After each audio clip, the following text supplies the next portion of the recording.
Hello everyone, it's Matthew McKenzie, care activist, care advocate, and I focus a lot on raising care awareness. When I mean carers, I'm talking about unpaid carers. That means you're caring for someone, perhaps a close relative, close friend, neighbor, going through long-term ill health, whether it's mental illness or other forms of long-term illness. I mean, I also cover those caring for someone with cancer as well. And this is coming from lived experience, to be honest. This is some of the things I felt were useful for me. So in this session, I'm going to try and make it short. We're going to go through ways you can protect your mental health as an unpaid carer. And although I do tend to focus a lot on those covering, caring for someone with mental illness, some of these tips here can support those who care for someone with a long-term ill health. I mean, take what you need. That's the rule of thumb. So before I do go into this lecture, do subscribe. I try and release videos at least perhaps once or twice a week if possible. A lot of them focusing on, as is mentioned, unpaid carers, mental health, health equity, and tackling racism. So I don't need to miss any useful updates.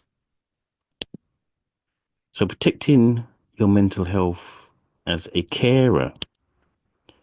So caring for a loved one can actually be deeply rewarding, but as we all know, it can also be challenging. You don't really know, especially if you came for some mental illness, you don't really know what's around the corner, and there can be long periods where that challenge can impact on your mental well-being.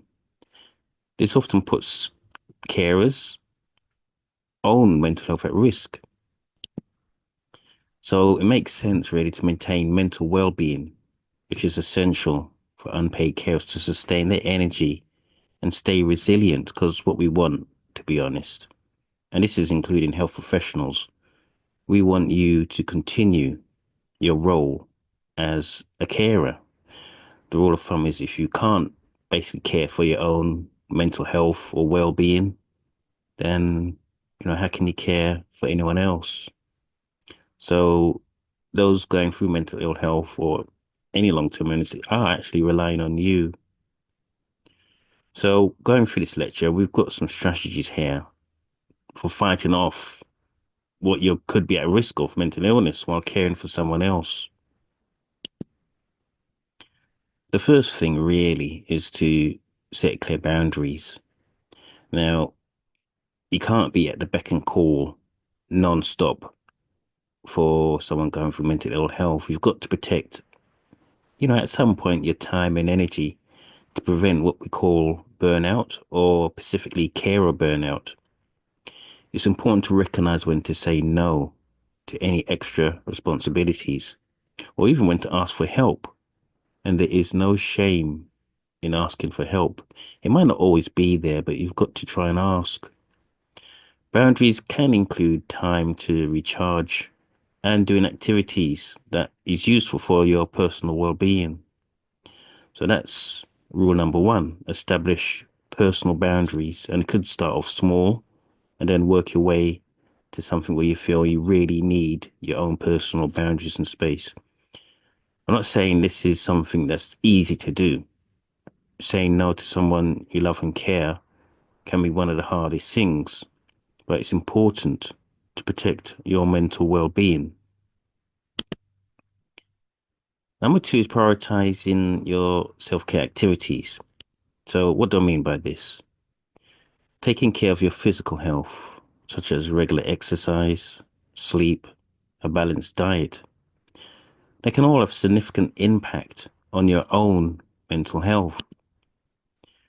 Even small acts, like a brief walk if you can't be away for too long from the person you're caring for, to deep breathing exercises, which is free to do, a nutritious snack that can help boost resilience. So that's number two, prioritizing your self-care activities. Seeking out respite care. Now, I am aware respite care services are not often easy to get hold of, but you should try and ask for them. The more carers that ask for them, I feel, the more they can um, put in funding for them. It's a need rather than not asking for them. But they can provide at least short-term relief by temporarily taking over those caregiving duties that you do. This gives you that long-earned break to rest and recharge and even pursue something enjoyable. So those options could be in-home respite, adult daycare center, or residential respite care facilities, depending on what's available locally. To increase the chance of respite care, do ask for a careers assessment that can be available usually from the local authority or even your local care center might be doing those things. So that can increase those chances. But do ask. This one's my favorite. Um, in regards to care support groups, I ran a number of care groups myself, to be honest, but I also am a member of quite a few as well. And the main thing really about care support groups is to connect with other carers, which can reduce feelings of isolation and actually help you realize that you're not alone in your challenges. There's a reason about the term hidden carers. And again, that's one of the things that can be really destructive if you stay hidden for too long and isolated from the community or from society. So support groups, whether online or in person, provide a space to share experiences, get advice, and encouragement. Number five is accessing professional mental health support. There might come a time where you feel you will need that professional support, whether it be therapy or counseling. And again, they can be provided at care centers, but they are invaluable for carers. And usually it's a mental health professional that can provide those things. They can offer quick solutions really to coping strategies for managing stress, managing anxiety, or even emotional exhaustion. All these things can be prone to unpaid carers. As mentioned, many care organizations can actually provide affordable, even free therapy options for unpaid carers. So I repeat, there's no shame or weakness asking for some form of professional mental health support. The other thing is if you suppose you can't afford or if you want to try something that can help with stress relief now, then it's practicing mindfulness. Again, I'm not going to do it justice here because there's a lot involved in mindfulness. So this is just a basic description of basically what it involves. So techniques like mindfulness, meditation, or journaling, or what I've mentioned before, the deep breathing exercise can help reduce stress and bring calm into daily life. But it's something I would feel you have to practice. You can't just be on and off doing it just a one day. It's got to be something ongoing because it gets better, it gets easier the more you do this. So regular practice of mindfulness can improve your mood. It can protect your mental well-being and promote self-compassion. Situation with unpaid carers is we can fall into negative thinking when things go wrong or when we're seeing our loved ones struggle. What we want to avoid is being overwhelmed from those feelings that can take over, and we can't often spot them. They're very sneaky. So it's important regular practice of mindfulness, meditation, or journaling, which I would say focus on the positive aspects, can be quite useful. This I feel is really important. Again, in order to avoid isolation and avoid being hidden, it's important to surround yourself with supportive friends, not just any friends. You want ones that are supportive, ones that understand what you're going through. This is the same for family members. Not every family member is going to be supportive. You're going to have to be a bit choosy.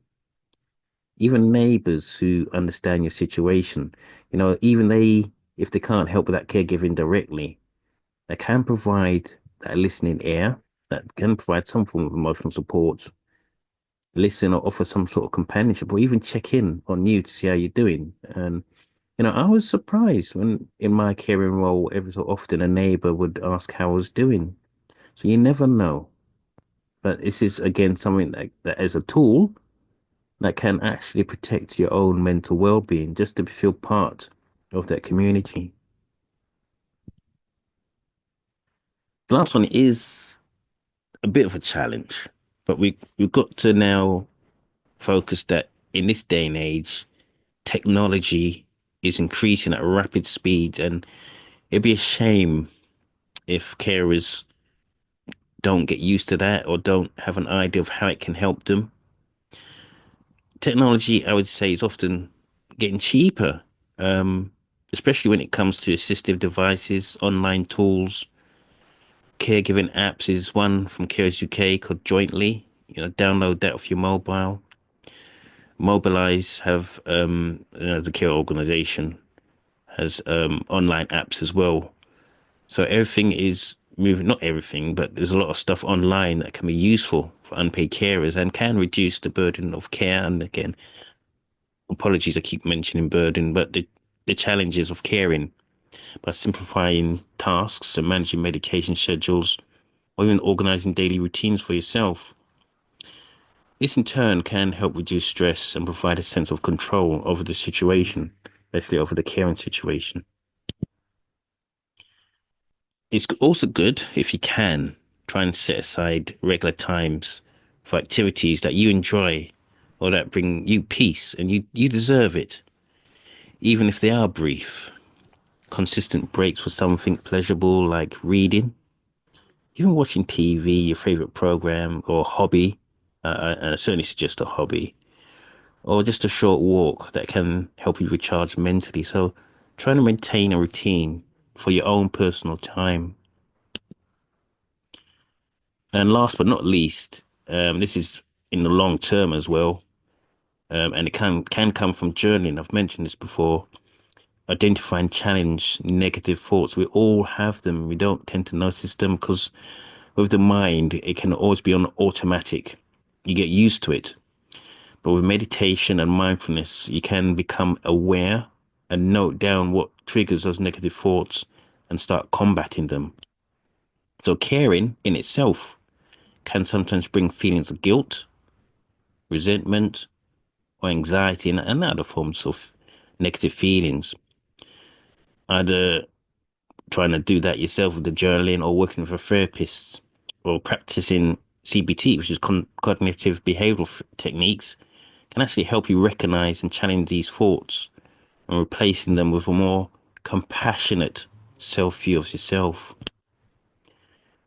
Caring for yourself is essential to continue caring for someone else effectively. You can start small with consistent actions to support your own mental health, which can prevent those overwhelming effects of stress and help you cope with the daily demands of caregiving. So I'd like to say, if you like this video, please give it a like. Looking forward for comments on what you feel is useful for combating uh, mental illness, which I say carers are at risk of. So I'm interested in what you yourself find useful. And again, if you like the channel, please do subscribe. As a last note, whether you're a carer or not, look after yourself. You are valuable and you deserve it. See you next time.